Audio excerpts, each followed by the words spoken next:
What's going on, y'all boys? Y'all recently just saw me do the review, the 1 year ownership review on the E. Right now, we're gonna do a 1 year ownership review on the C6, bro. We haven't even fucking talked about this shit yet, bro. But I'm gonna tell you everything I did over the span of the year, how much it really costs for ownership to really own one of these Jones, bro. Like I said, LS Motors are fairly reliable though, but we're gonna do a little 1 year review on this Jones. Let's get in it, drive it, get to the spot. Let's get into it. This shit pissing me off, bro.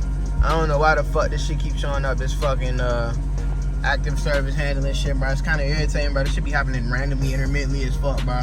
But I want this shit to go away, bro. I'm low-key thinking it's my brake fluid, though, but we'll figure this shit out. Definitely feeling a little lazy to create today, bro. I'm not gonna lie, but fuck it, bro. You gotta do what you gotta do. Get this video out for y'all boys, bro. I know y'all like the C6 Corvette, bro. I'm not gonna lie, the E55 getting all the credit recently, bro. So, you know, you gotta show love to the motherfucking C6, bro. The C6 still the shit, bro.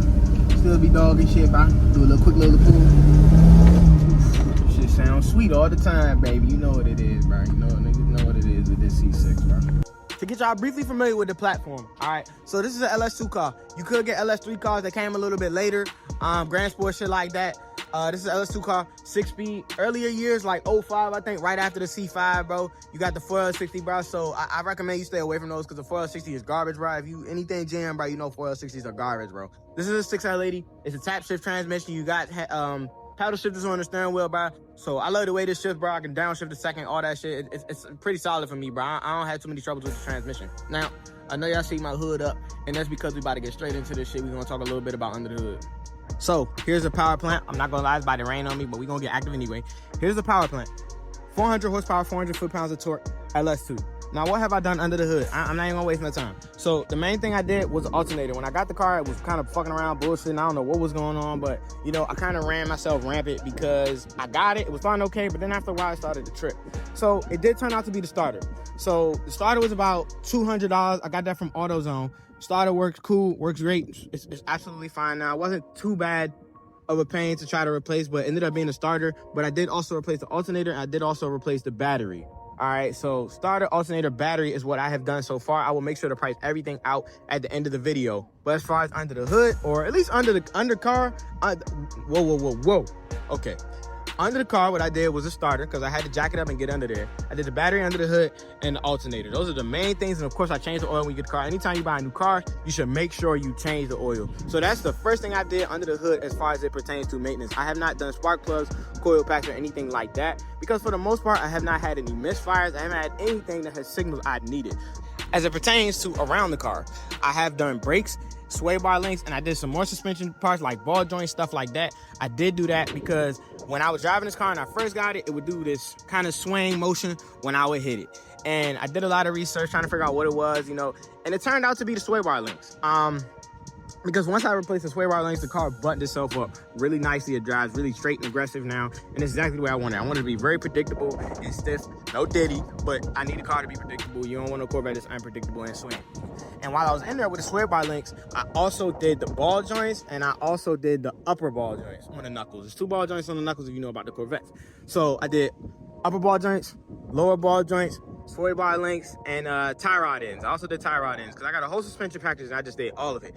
Now, I also did brakes. It has new brakes on all 4 corners. I had taken very good care of this car. I did all brakes on all 4 corners within the year, and it drives good. Now, I want y'all to keep in mind that all of this maintenance stuff I do myself, bro. I do that myself. So yes, I save a lot of money on cost and installation because I install it myself. It's free to install it myself. So I definitely recommend working on these cars by yourself, bro. Corvettes are not that hard to work on, bro. I promise you they're not, bro. They're one of the more simpler cars to work on, especially the motor. LS motors are dummy proof, bro. It's hard to screw up working on the LS motor. It's hard. These suspension is very simple. I did some suspension work on my E55, pain in the ass. But these are very simple to work on. I'm not gonna lie to you. So, as far as pricing, I'm usually very good at remembering my pricing as well as calculating it. So, under the hood. So, the starter costs about $250, if I'm not mistaken, or actually $200. Starter cost me about $200 roughly, okay? The battery cost me about $250. So we had about $450, and the alternator cost me about $200 well. Everything kind of ran about the same. So I'm not gonna lie, that's gonna run you roughly around $650 to like $700 between buying those 3 things. And that's pretty much gonna shore up like your whole kind of starting system. Like you shouldn't have too much trouble with that. And if you're able to do that, bro, it pretty much narrows down to like spark, as far as like if the car is not starting, it's gonna narrow down mostly to like spark or fuel.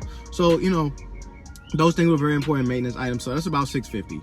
And as far as it pertains to like my braking system, my brakes, I know my brakes were about $300, so we had about $950 in total, as well as with the starter, alternator, and the battery. So my brakes, all four corners, they was about $300, brakes and pads and rotor, stuff like that.